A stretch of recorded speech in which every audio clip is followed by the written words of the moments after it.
Let's begin. And would everybody rise for the Pledge of Allegiance? Pledge allegiance to the flag of the United States of America and to the republic for which it stands, one nation, under God, indivisible, with liberty and justice for all.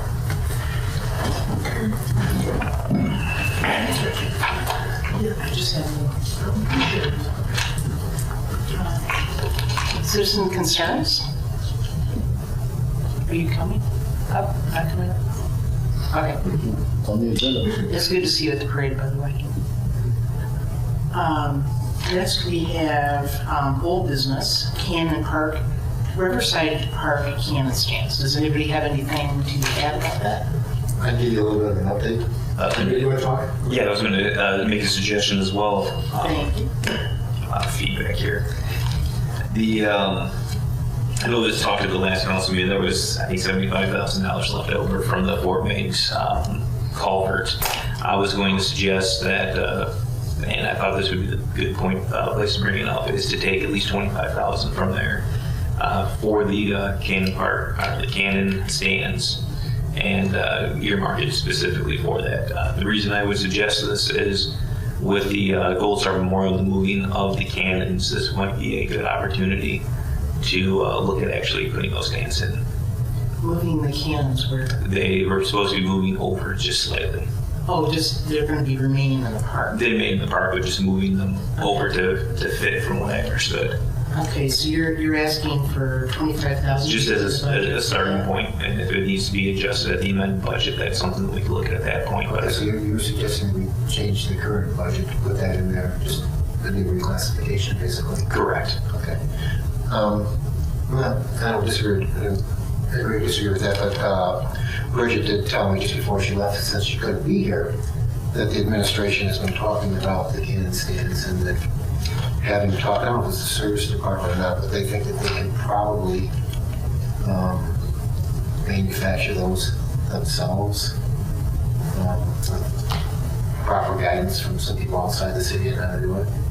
And I asked her how much she thought that would cost, and she said she didn't think it would cost us anything other than the cost of materials. So we may not have to. So that doesn't mean you can't put the money there, and if you don't spend it, you don't spend it. But I guess the takeaway from that for me is the administration is interested in doing something with the cannon stands within the same time frame that you're talking about. I think your idea is very good. I like it, Jonathan. And I think we should put the $25,000 in the budget. And I think that it would be good. We have some people that have said that they'd be interested in contributing to it. I think that would be good. You could have that in addition to that money as well to pay for the same. Okay, so I guess the only point I'm trying to make is that at this point, the way it was explained to me is the administration is interested in building them themselves. I don't know if how you guys feel about that, but if they were willing to build it themselves at very little cost, that money would just become a placeholder and it wouldn't get spent. So I don't know. You might have a person in mind or a group in mind that you want to make those, right, which would require the money. But all I'm trying to tell you is the administration's on board with replacing those cannon mounts, and it sounds like they'd like to attempt to do that themselves, unless we can come up with some reason for them not to do it themselves. Who would these individuals be? She didn't tell me, she didn't give the names of the people that will be doing it, but she said she's been talking with people within the city and they think that they might be able to tackle this themselves. So I think that will be further discussion that we can have with them, but she left me with that just before right after the last committee meeting. Yeah, I guess I would like to see them properly mounted, because right now they're not. I guess in 1934 they probably didn't have the money for it. Well, you know what, I guess if they're not going to spend any money on it, then they probably don't have to come before council for approval on what they're going to do. So that might be a good point. You might lose a little bit of say-so on how it gets done. It could be at least a point of conversation at the next council meeting if we're going to put money aside. I'm not suggesting we spend money just so we can have to say it, but we can find out what the actual cost is going to be for at least the materials and so forth if it's something. Okay. But Yeah. I don't have a problem setting the money aside because it's money that's not spoken for right now in the budget. So How does everybody feel about putting that aside in the budget? I would be for it. Maybe that's what you want to do, right, John? Yeah, I think that if we're going to go that route too, if they have the money set Yeah, well, aside, it doesn't matter what you put it. and we can always change it if we know by the amended budget. We can always remove that back out if it's whatever's not needed at that point. I'd like to see that happen because it's showing they're making a progress toward it. I think that's a good thing. Well, it tells them that we want to see it happen. Yeah. So, And I'd like to see it done correctly, not just kind of slapped together and thrown down there and, you know, that type of thing. The steam cannons is probably the best deal you've all seen. I think they're out of Kentucky, if I remember correctly. I'm hoping to look at the details at a later date, but if you want to bump $25,000 out of one line item, put in another. Okay, where would we put the line item? It's a subject, we go somewhere in Yeah, probably most likely the Riverside Park improvement or fund, and then like a riverfront. something like that. Yeah. Okay. Which is happening not in it already, correct? Yeah, but I think that was for possibly irrigation that may be coming down with the issues they're having with making sure that those trees were. Oh, shit, yes. Mayor? Yeah, come on up. State your Jim name. Hagan, I know your 10741 name, but- Avenue Road. Again, I heard this through the grapevine as well. My only concern in this, obviously, you know, I've given you a proposal on what I would do to build them. I would just like you to make sure that, yeah, if the city's going to build them, it's still going to cost you something. That's right. And it's taken one guy out of, from my understanding, a very overworked workforce that we have out at Service anyway, and going to take him out of. From my perspective, what I see it would take him 6 weeks to build these. Okay. Again, I'm not sure what kind of tools. I know they don't have the same kind of tools that I have for cutting through 6-inch thick oak, which is what the original plans that I had looked at and had submitted to you. It's basically a 6 by 12 oak timber that you would have to work, and to be able to cut arcs out of those is not. You're not going to take a regular 8-inch saw or a regular anything else to work those, and that's my only concern is, as well as the material that is going to be used. And I would certainly hope that even though the city is going to do it, that they would at least provide, and I would think that they would still need to go through HLC, because it's going into the park in the Houston Park District, as far as to approve plans or whatever. And so that's my only thought, is I would like them to at least have plans drawn up or go with what they're projecting to do before they just go ahead and do it. That's, like I said, and I would still love to do it if it would work out, but you know. Thank you very much. Appreciate it. You're welcome. And I agree with you they are a bit overworked. I agree. I do see that on a regular basis as they are out and about. But I do think that the $25,000 should be set aside, and I agree. I don't think it's going to end up being free. I absolutely agree with you. So are we going to vote on that then? Yeah. Where's Mary Jo at? Did she not stick around? I think you should put the recording. Okay. How do you vote? Yeah, I'm okay for the 25,000. Okay. Obviously, yes. Okay. All right. Thank you very much.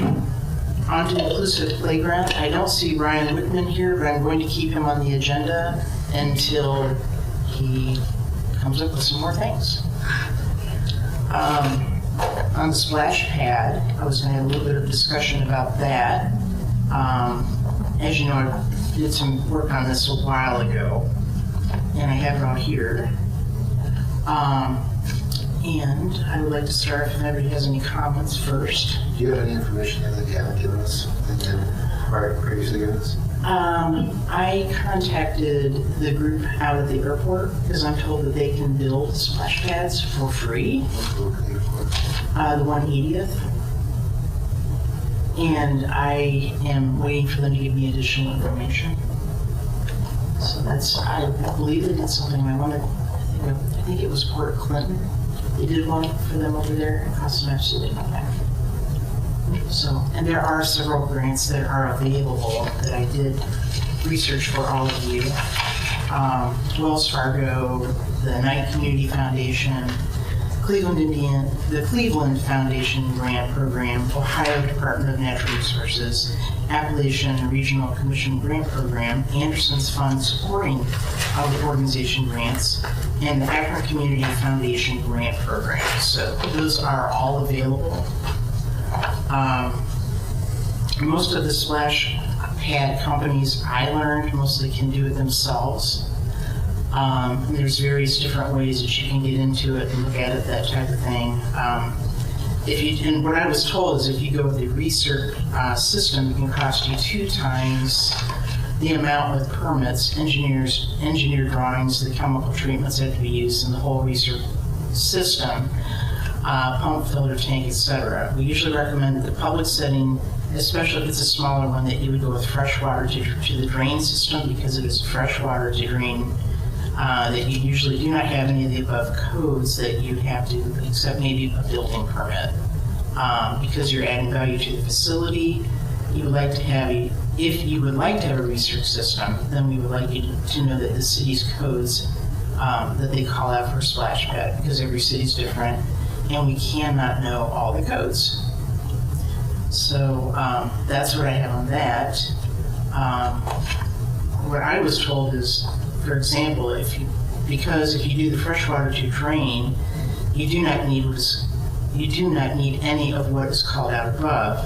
To give you an example, though, it usually adds from $25,000 plus additionally onto the cost of the splash pad if you go to the research system. So that's what I have with a lot of that. They were just very. Was that from someone you contacted? Yes. I think I gave you the information.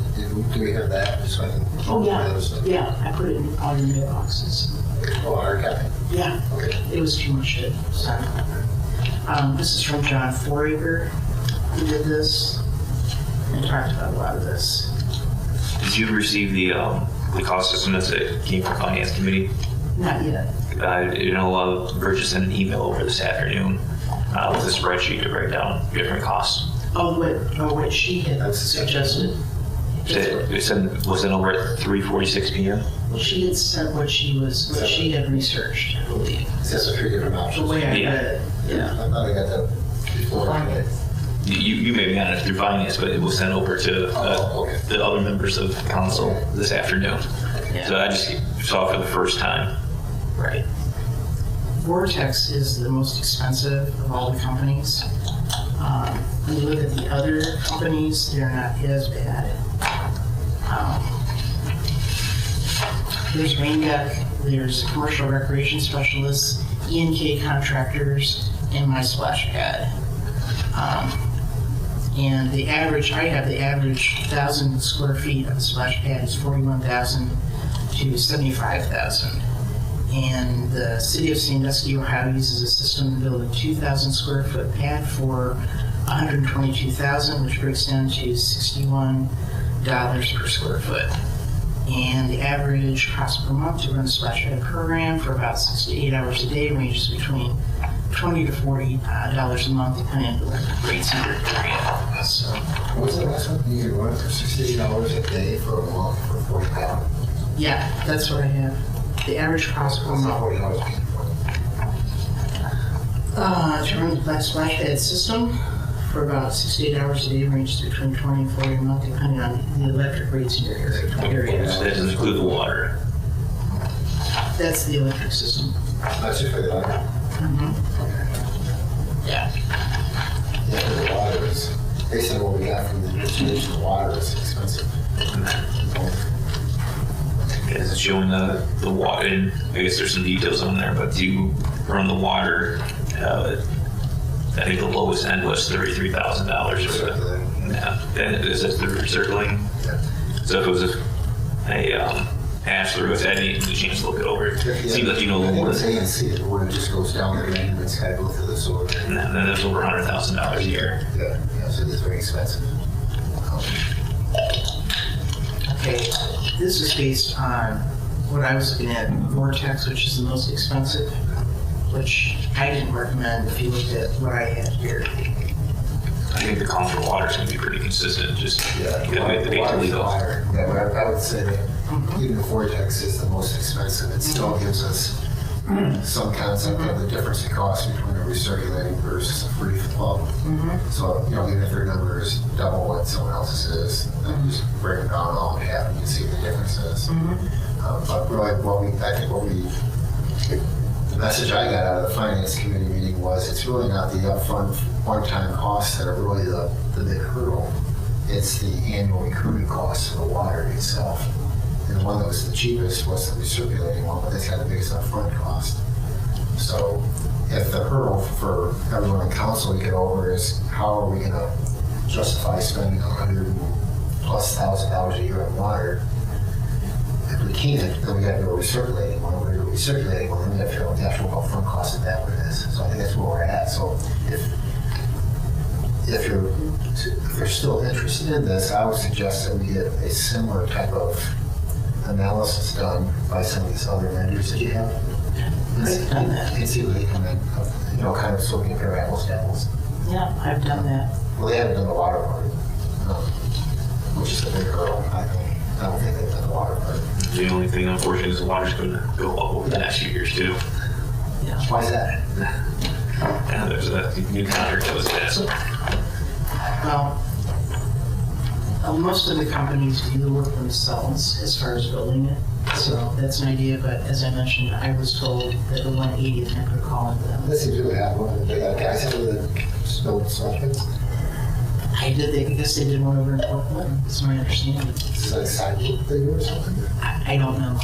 I just know that I just thought, well, it's kind of, I know people out there, so check with them. that'd be great. I really appreciate that. Does anybody else have any other questions or thoughts on this? So I guess there's nothing in the budget anyway, right now. But I think if anything's going to end up in the budget, in the amended budget, we would probably have to get something other than what we have, because I don't think this is going to get a passing vote. I think the biggest issue is recurring costs, and that's what needs to be worked on is what can. That's kind of where we're at. So we can get some type of additional reliable information that shows us smaller numbers. Okay. That's kind of where we're at right now. Yeah, just know, as I said before, obviously this isn't about me, this is about the public, but nothing grandiose, just something enjoyable for people to enjoy. And let's see. Other things I wanted to talk to you here. That's what I was looking for.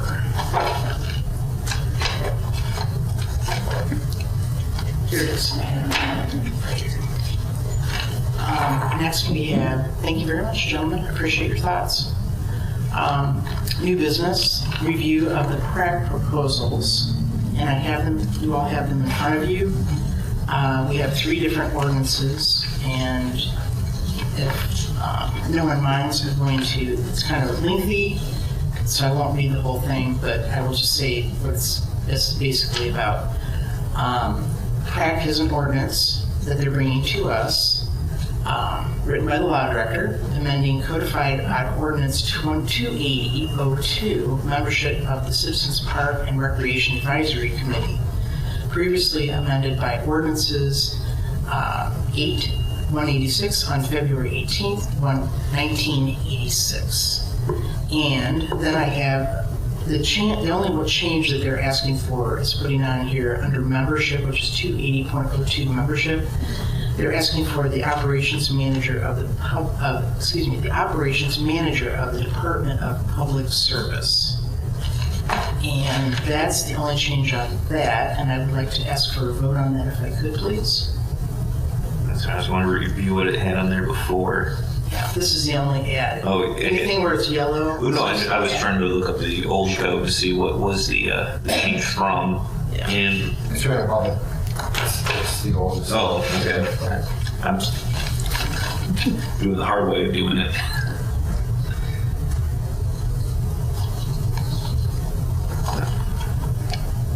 I mean, I don't really have an issue. The only question is there going to be any changes in the titles moving forward, where we have to do this every now and then? And I know the administration isn't here to comment on that. So you're thinking it'd just be whoever is the head of that department?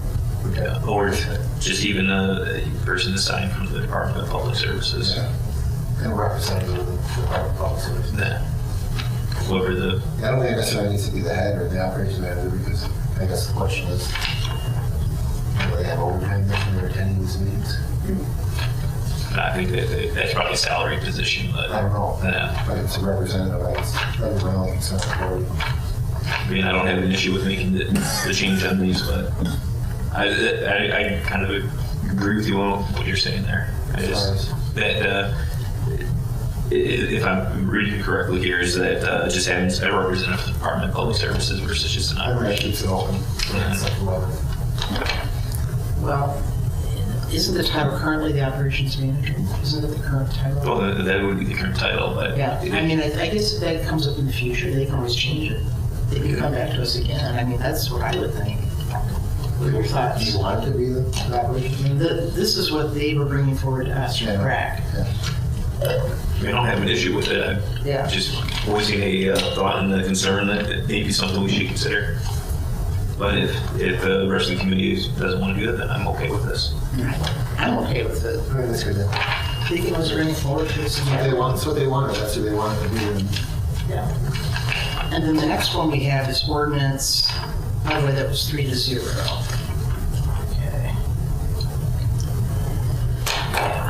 On ordinance 56-2019, amending codified ordinance 280.03, terms vacancies of the Citizens Park and Recreation Advisory Committee, previously amended by ordinance 118-2000 on August 15th, 2000.